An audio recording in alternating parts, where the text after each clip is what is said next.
What up?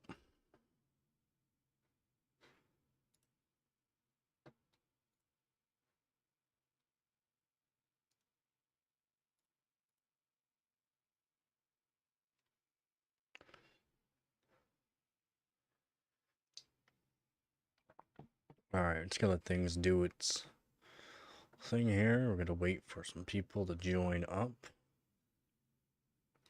What I'm gonna do is get a link for the people that like me sending them links. We'll get this going. We will get this going. Alright, so share, copy that link.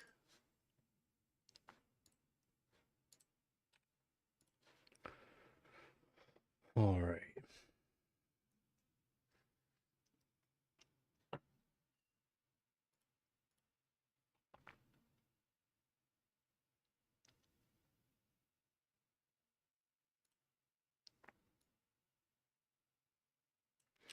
Make that a little bit better.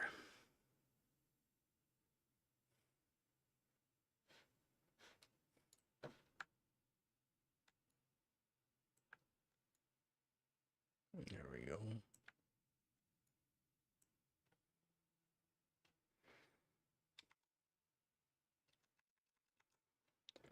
There we go.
All right.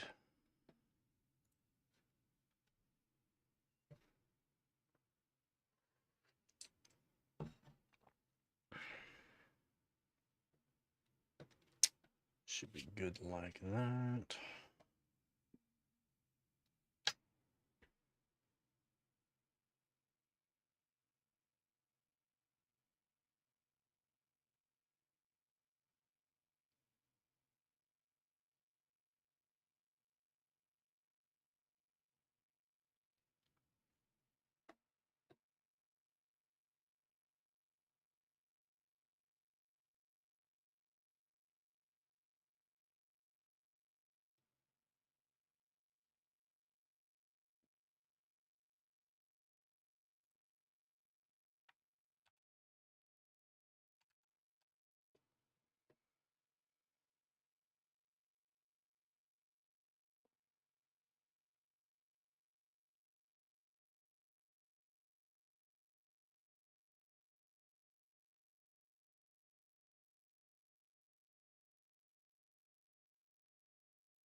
Google's going nuts here. There we go. Hopefully I sound all right.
And it's gonna let some people join the stream, and I will be right back.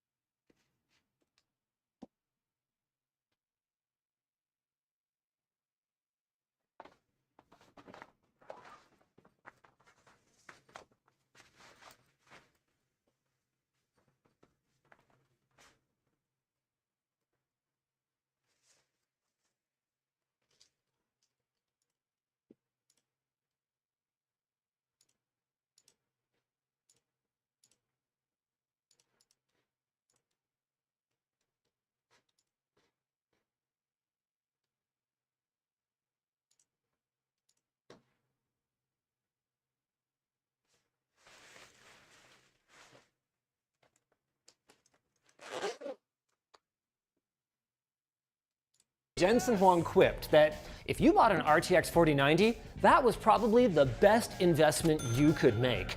I mean, just consider all the entertainment happiness that it could give you. But one small thing, Mr. Huang. When NVIDIA launched the RTX 4090, your stock price was about $11.50. So if someone had bought that instead of a 4090 as their investment, well, hey, good news, because they should be able to comfortably afford a 5090 or 10. As for everybody else, well, unfortunately, NVIDIA doesn't take happiness, so you're going to be trading a truly princely sum for the privilege of experiencing their latest and greatest. But affordability aside, this was a heck of an event. NVIDIA kicked it off with the most beautiful real-time rendered demo that I have ever seen, and then followed it up with a slew of new RTX Blackwell 50 series GPUs with brand new technologies like DLSS 4.0, DLSS Transformer, Neural Faces, and some of the GPUs even have prices that, taken at face value, might actually be kind of exciting. Jensen claimed on stage that the 5070 will offer 4090 levels of performance at $549. Then immediately followed that up with a huge red flag saying that this feat would be impossible without AI. So I was all like, sick, woo! And then I was all like, I wouldn't want to see it. well, no sooner did I say that than some burly guys in green showed up and said, all right, you cynical tech tipping son of a bitch, we're gonna show it to you right now, but you gotta do the thing. The thing, I said? Yeah, the thing. All right, the thing, the segue to our sponsor, Wicked Cushions. Give your headset a new lease on life with Wicked Cushions replacement earpads. They offer impeccable comfort and more than a dozen awesome looks. Get your own Wicked Cushions using our link in the video description today.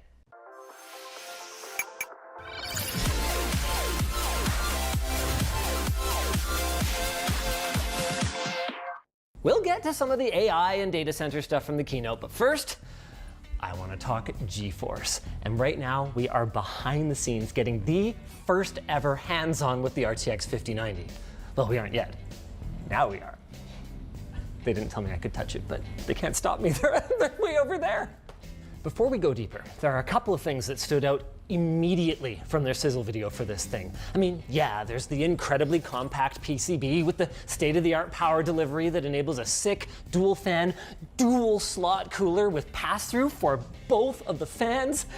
That's right, both of these fans are blowing right through the cart. But this, wow, thank you. No more need for fire-prone right-angle adapters to clean up your cable management. An angled power connector. Okay, Linus, it has a nice cable, but what about the specs? Oh, I've got specs. Let me put it this way. If you have a 4090 right now, the 5090 is the GPU that she tells you not to worry about. In raw numbers, here's what that looks like. This is going to be one heck of an upgrade. I can't wait to see it in action. Oop. So why am I waiting? Let's do it. Here, relegated to the floor like a common chicken, is the previous king, the RTX 4090. Why don't we start there? NVIDIA can't let me show you guys much prior to the performance embargo in a couple of weeks. We get one game, and only one game, and we can't change the settings. But I can't think of anything I'd want to change here. Absolutely everything is cranked. And to their credit, they did load up frame view, so I won't be purely relying on feel to evaluate the difference. Okay, so let's play on the 4090. Yep, that's a pretty powerful GPU still. Back. And it's even more powerful than you probably realize. Before we move over to the 5090, this build of Cyberpunk has some new goodness baked into it, including NVIDIA's new Transformer model and DLSS 4 frame gen. So the results we're getting, even on the 4090 here, are not going to be comparable to your system at home. This guy is performing a little better thanks to some of these changes. It's nice that it's getting the extra help because this is not close. Even without looking at the numbers, which are double. This is wickedly smooth. I still remember, I think it was on a short circuit or something, we were looking at a system from, I want to say Main Gear. It was my first time playing Cyberpunk on the 4090 because I hosted the review and everything, but I never actually got to game on it. And I was like, oh my God. Yeah, it was a lot faster. And it's like, where are the polygons, you know? Where have my polys gone? So far with hands-on. Sure, the thing is priced at $2,000 US, a 25% increase, and is rated at 575 watts. But for the first time in what feels like forever, at least we're getting more for the money. Like, this feels like a truly Halo tier product. The 512-bit memory bus, 5,000 more CUDA cores, and noticeably better performance. Like, I can't believe that this is Cyberpunk running at 4K with ray tracing. I can't believe it because it isn't. FrameGen and AI-assisted ray tracing are doing a lot of heavy lifting here. Jensen gave us a bit of insight into this, telling us that out of the about 33 million pixels in his demo, only 2 million of them were calculated, with the rest extrapolated using AI. But, okay, I mean, it doesn't matter as long as it looks good, right? So how good does it look? Well, I'm supposed to be just showing this off. What I've actually been doing is looking around for a couple of interesting examples of how DLSS 4 doesn't handle everything perfectly. See the way this text kind of jitters and blurs if I move around? It's not as clear as the rest of the frame. See, it's okay if I do it. It's okay if I strafe. And I've noticed some instances of particularly bright or high contrast objects having little ghosts on them. With that said, I know what I'm looking for. Other reviewers are going to know what they're looking for. If I were to put one of my siblings in front of this, looks pretty good. And NVIDIA was quick to point out that this is both running at lower latency and with fewer artifacts than DLSS 3.5. Enough about the 5090 that, let's face it, most people aren't going to buy. Let's talk about the rest of the family. The RTX 5070 comparison to the 4090 should be taken with a grain of salt. I mean, obviously, that's going to be with DLSS version 4. Obviously, that's going to be using their new MFG, or multi-frame generation, at 4x. That feature is limited to 50 series cards. All right, so, yeah, and this is for 4070 versus 4050. And then we'll do, does he have the 50... specs on that? No. That's fine. Basically the same thing though, because DLSS 4 is going to be on it as well. So basically, like, some games are going to gain a whole lot more performance. Black Myth Wukong, Alan Wake, Cyberpunk, D5 render. It's going to be huge gains. Huge gains with DLSS on. Just because they're optimized to use DLSS and the new DLSS 4 compared to the DLSS 3.5 and DLSS 2. And then the second gen DLSS, which is just DLSS for the 20 series cards, basically. And yeah, so these games are going to give you more frames, which is going to smooth stuff out for you, basically. That's all it's going to do, is just smooth stuff out. It's not going to be as good as what a lot of people would expect.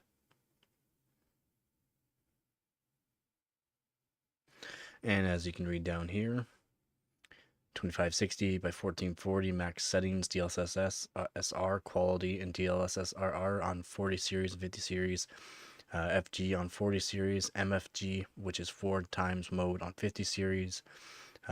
Ape Egg Tail Raycom only supports DLSS 3.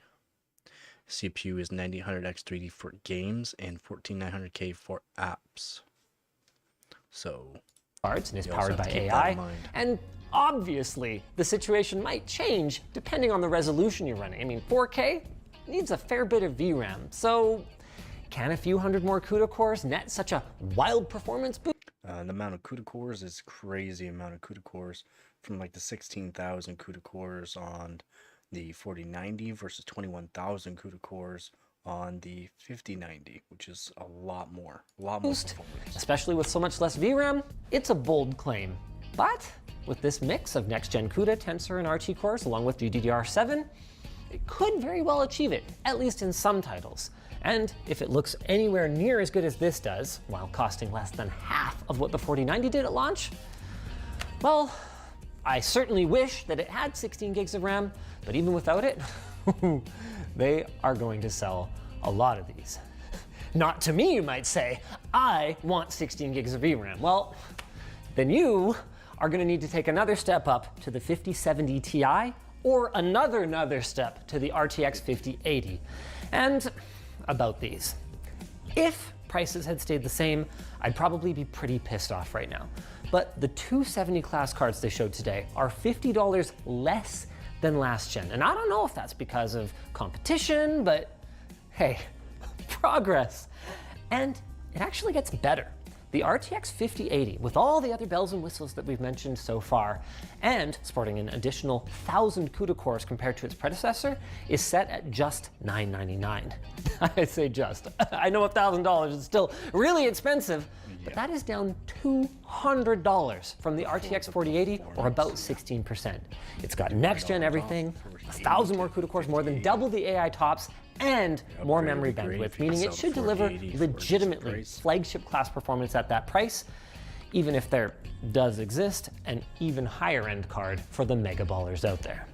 Right alongside their new desktop GPUs, NVIDIA announced 50 series for laptops as well. They start as low as $1299 with the RTX 5070, and they are claiming 4090 performance using half of the power, and then the lineup goes all the way up to an RTX 5090 at $2899. By the way, if you want to see our quick first initial reactions to Watts, contains 130 brought a wafer prop onto the stage to illustrate the incredible technology that's built into their NV72 AI racks. He described it as equal to 20 cars.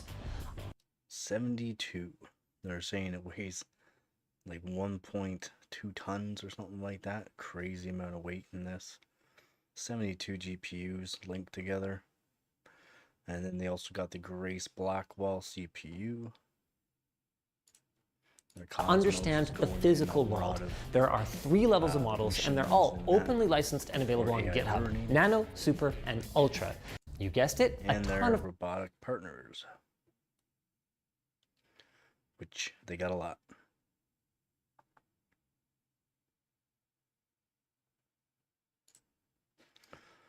All right, so that's that part for that. The only person I can find that had hands on so far with it. And then we also got UFD Tech here. New 50 series cards. Valve's putting SteamOS everywhere, and NVIDIA decided to be a benevolent god. Let's get into the hot news, everybody. I'm your Brett host. We're going to be going over the hottest tech news I can find on the internet while you enjoy your breakfast this Wednesday, January 8th, 2025. We're still in Vegas for CES. We got to explore a whole lot of stuff. I just want to remind you that we do still have our PC giveaway going on over on our Twitch channel, twitch.tv/UFDtech, if you want to join us over there. But I do definitely want to join the ranks of RTX 50 series owners, if not purely for the fact that the RTX 5090 is SFF ready, at least according to NVIDIA's SFF certifications. It meets the criteria. It's the only 5090 on the list, and essentially all 50 series Founders Editions are now on the small form factor ready graphics card list because they are less than 2.5 slots, and they are within 304 millimeters. Yeah, and they're still using the 12 pin, the fire hazard pins, basically, connectors. And again, I was correct on what they're doing with the PCBs and putting it straight in the center so they have to blow through on both sides. Smart idea. And they got the 3D vapor chamber style coolers, which is hopefully pretty good.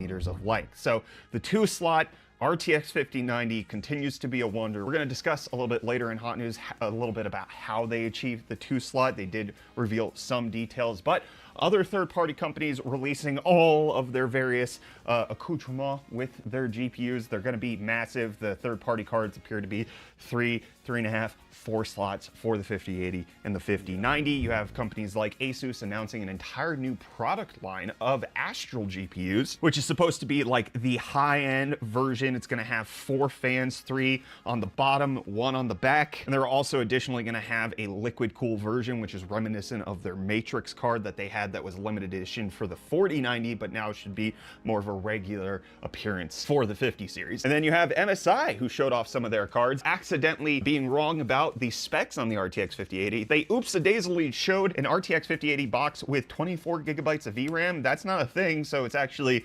16 gigabytes of VRAM. The Vanguard Launch Edition is not 24 gigabytes, but they're also announcing that they have a Lightning edition of the RTX 5090, which has a lot of fans. This has 5 fans included, 5 Stormforce fans. I loved the Lightning when I had it for the 1080 Ti. We did a video on that way back when. I think, yeah, like Rickus was in South Africa that we did that one. Anyways, just a little special edition GPU coming out from MSI with a ton of fans. While NVIDIA decided to make everything small, compact, and tight, third-party companies are having to expand their cooling portfolio to cool that 575 watt TDP GPU. And I tell you, the cooling me, especially when I'm sitting down at my desk, is not an easy task. So I'm missing our chair from the office, which is today's video sponsor. What are you sitting in right now? A stiff, uncomfortable gaming chair? Why don't you give an ergonomic office chair a try, huh? Luckily, Sihu offers the Doro C300 Pro, a comfortable and sleek office chair that is certainly better than whatever you're currently sitting in.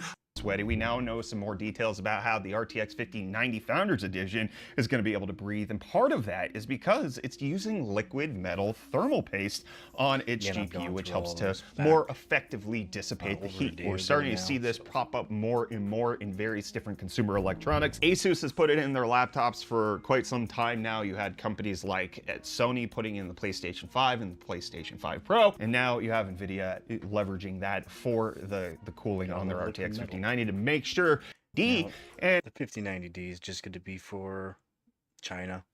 They're not shipping China full spec 5090s. It's going to be a cut down version of 5090s just because they don't want China to get their hands on apparently the best of the best. And the GPU die that's going to be going on with that. This is the Chinese exclusive card that NVIDIA is obligated to make for the Chinese market. Because of US trade restrictions, they can't sell the fastest card to China, so it has to be same specs of 59 with reduced AI speed. Cut down. The D stands for Dragon, so this likely means that it's going to be released before the Year of the Snake, which is taking place at the end of this month. But for gamers, it should mean that they experience absolutely no performance difference whatsoever. It comes in at the same CUDA core speed as well as the same base and boost clock speed, and the only difference that NVIDIA is showing in their spec sheet for the 5090D is that it is going to have roughly 1/3 less AI performance. It's only going to have 2300 tops versus the 5090, which is 3300 tops. And we don't know how good this little device that NVIDIA announced. I didn't bring it up in yesterday's episode of Hot News because it was already jam-packed full of stuff, and I was filming during the keynote, so I didn't get to hear everything Jensen was talking about. I just, as soon as the new GPUs came out that they want that fits on your desk, and it has allegedly Wi-Fi, Bluetooth, USB. You can also connect it straight into Ethernet as well. Get the GPU, 4 terabyte SSD, soldered right onto it, I believe. Oh, it's not even soldered on. Wow, right there. So it's expandable. 4 terabyte though. Wow. Grace 20 ARM cores, so 20 core CPU. ARM based, high bandwidth unified memory, 128 gigabyte low power DDR5X. So it's not going to be the best, but it is still good. 128 gigabyte, which is just fine. 1 petaflops of AI compute performance. Now that's FP4, they're measuring that in the way that they want. This is essentially NVIDIA's first entry into the PC market, theoretically. 4 terabyte SSD, a 20 core ARM CPU being combined with that. Remember, you can combine them too, so you can get more than that. More performance. Steam OS. And then the DLS Essentially 4. can't handle it. But Gotta speaking talk of a not bit being more able to about this, handle just things, let's because it says you're getting way more frames does not mean your game is going to be performing technically better. Any frames that is rendered is what you are technically seeing. Anything that has been generated is just to smooth out the gameplay. But adding in this generation of frames, so 1 generation rendered, 3 generated frames on top of that. So it's basically looking to the future. Whatever you're looking at, it's generating more frames as you're moving the mouse around. Whatever you're looking at, it's generating more frames. It's gonna raise your latency up. They're saying from 50 nanoseconds up to 57, 59 nanoseconds. 50 nanoseconds is already a lot, so you will Let's notice talk it. about what NVIDIA decided to do with DLSS notice and their upscaling technology that they didn't really focus on during the keynote yesterday. So a lot of details came out after the fact with slideshows and presentations and just kind of conversating with the tech press about what NVIDIA is choosing to do with the RTX 50 series. So obviously Jensen showed off on stage that the 5070 is equal to the 4090 at $549 without disclosing. They're saying that, yes. Is it actually going to perform like a 4090 though? Probably not. Maybe for some games, but that's about it. And that will be dependent on if the games have been already optimized fully for the 4090. Is it going to be optimized for the 5070 right off the bat? Probably not. So the performance and that can always change in the future. Kind of like what happened with the 285Ks or the Intel Ultra 9s. Intel Ultra cores.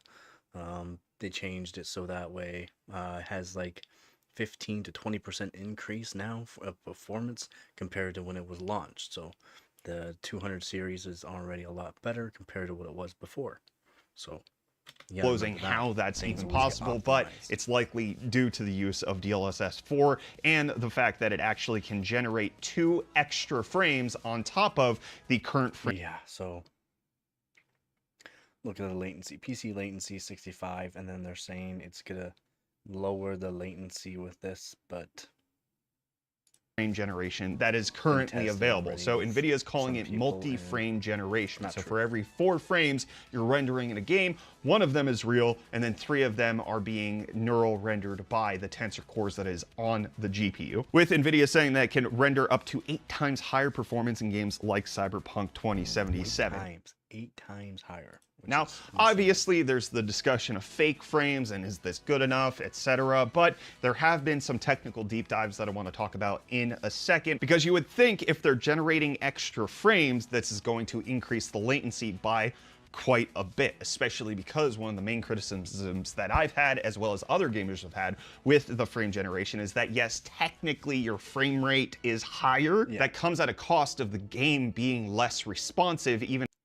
Again, this is where your latency comes into play from the game being generated frames versus rendered already frames. And it may seem like it's a smoother gameplay. Some stuff will be out of focus, as what Linus Tech Tips was saying, when he's again the only one that I've found that has hands-on experience with the 5090. You got, wow, he's Linus Tech Tips. What do you expect, right? But he was showing that in the game, in the distance, all the neon lights and that, they were getting fuzzy as he was moving around. Yeah, he said it felt incredibly smooth. The gameplay was very smooth, and that's just due to the fact that it has that generated frames. But the rendered frames is what actually makes things crisp in that, because that's what's actually being rendered. And the ones that are generated it's looking into the future and generating frames for you, extra frames, just to smooth out the moving around quickly and stuff like that. But some stuff will be left out of specs. Could that be optimized? Most likely. So things will get better in the future for this, but not all these games are going to be optimized right off the bat for this. even if the frame rate's higher, it will actually change. plays Things will nicer 100% change. with some games if you turn frame generation off. But NVIDIA's addressing this with a lot of different upscalings that they're doing to their DLSS protocol. So they're using different transforming technologies with the neural rendering, and they're backporting a lot of this to previous generation of cards. So if you're on the 20 series, 30 series, or even 40 series, you will be able to take advantage of some of these extra features of DLSS 4. So the deep learning anti-aliasing is going to be available. Okay, so with the DLSS 4 feature, 20 series cards you will be getting enhanced reconstruction. So again, this will be very nice to see. Enhanced DLSS super resolution, just give you beta, improved stability and higher detail in motion. So as you're moving around, there will be a little bit better detail with the motion. Enhanced deep learn anti-aliasing, DLAA, beta again, improved stability and higher detail in motion. And that will be for all the cards from 20 series to 50 series. The 40 series cards will have enhanced DLSS frame generation, increased performance, and reduced memory usage. And GeForce RTX 50 series cards will have the new DLSS multi-frame generation. So only the 50 series will have the multi-frame generation, but that's okay. They're going to be implementing it into all the way to the 20 series to use partial of the DLSS 4 features, which is quite nice. Like this hasn't been talked about really much, so it's absolutely insane that they're actually doing this. It's very good. Available on all RTX versions of graphics cards. The DLSS super resolution, and that's likely how we're getting 5070 equals 4090 because it's utilizing multi-frame generation, whereas the RTX 40. Again, that's why the 5070 is going to be performing like the 4090, because they're saying it's going to have this multi-frame generation and it will perform like a 4090 just due to the fact that it has the full features of DLSS 4. Does not mean it's going to perform the same as a 4090. So if you're not using DLSS 4, you're not going to see the performance of a 4090 out of a 5070. It's just not going to happen. Series can only utilize For the a price of it, single it's frame absolutely generation. insane. But Digital Foundry actually already has a hands-on, not a super deep dive on how Yeah, all it's of not a this super works, deep but we dive, have this but linked in the it's- description it below. shows. But they did get to do some generic tests. They weren't allowed to disclose frame rates. The frame time So all they're really showing is frame time consistency, and it's showing how fairly flat the actual it is, like how flat it actually is. Is it gonna be like this when you get it? I don't know. We'll have to see January 30th to February 1st on reviewers on. Let's see what they get. Like, see how well it actually performs with reviewers. Because this again is only on for like Cyberpunk 2077 and some other games that actually utilize DLSS 4 right now. consistency on bumping that And what I was talking about before, which is the Core, they're using i9 14900K, which is a good choice for this. And a 5080. DLSS 4 performance frame generation times 2. You get roughly a 51 millisecond average, basically. You go up to frame generation times 3. You get a 55.5 millisecond average, which isn't great. You go up to multi-frame generation by 4. You get 57.3 millisecond average. Again, not great. up to one extra frame generated Definitely not at 3 times was to be a very intriguing thing that NVIDIA is doing. Obviously, there's a conversation to be had, and I'm sure you guys are It's going to awesome have that that they're down doing below all in the this. comments It really is. about fake frames, the generated frames that are being rendered using the tensor cores and the rasterized frames, which are being fake utilized with the CUDA cores, how Because all of they're that plays generating out. frames. Obviously, I think at the end of the day, a lot of it comes down to gameplay experience. And one of the things that Digital Foundry also found was that this new method of the transformer in DLSS actually brings higher visual fidelity and less ghosting than the previous generation. And that's coming to all RTX cards. If you're on our camera, And if you guys would like to do the comments as well, you guys can comment on my videos. Let me know what you're thinking of this. I'll definitely comment back on my thoughts. And again, I do know quite a bit about hardware, and I am pretty up to date on basically everything. So I will give you my opinion, and if you like it, like it. If not, then well, you'll find out in the future that most of the time I'm right on this stuff. And then we'll just get rid of these, and then what we'll talk about next is the release. And yeah, so it's gonna be released January 30th is when it comes out for people to buy. January 30th. The 5090 is gonna be $2,000, and the 5080 is gonna be $1,000, which is, yeah, $2,000 is a lot of money, but for the performance that they're saying it's gonna have, what they were saying is gonna have 30 to 50% improvement over 4090. I was speculating 20 to 30% improvement. I don't see it getting a 50% improvement, but maybe it can. It is using GDDR7 memory now, so it has 32 gigabytes, so maybe. And it's using the Blackwell chip, which is a very, very powerful chip used in supercomputers and data centers. So then they actually put it into a GPU, so hopefully it does perform the way they are saying. And so I also have this performance, so VR performance. I guess a lot of people do VR, so I can go into the VR. It's just Reddit though, so it's just Reddit. So real benchmarks, which is for like no DLSS Far Cry 6 performance there, only looks to be around 20 to 30% higher or so. Not super compelling, I guess. So for pre-rasterized 59 may not see 57% uplift that was rumored.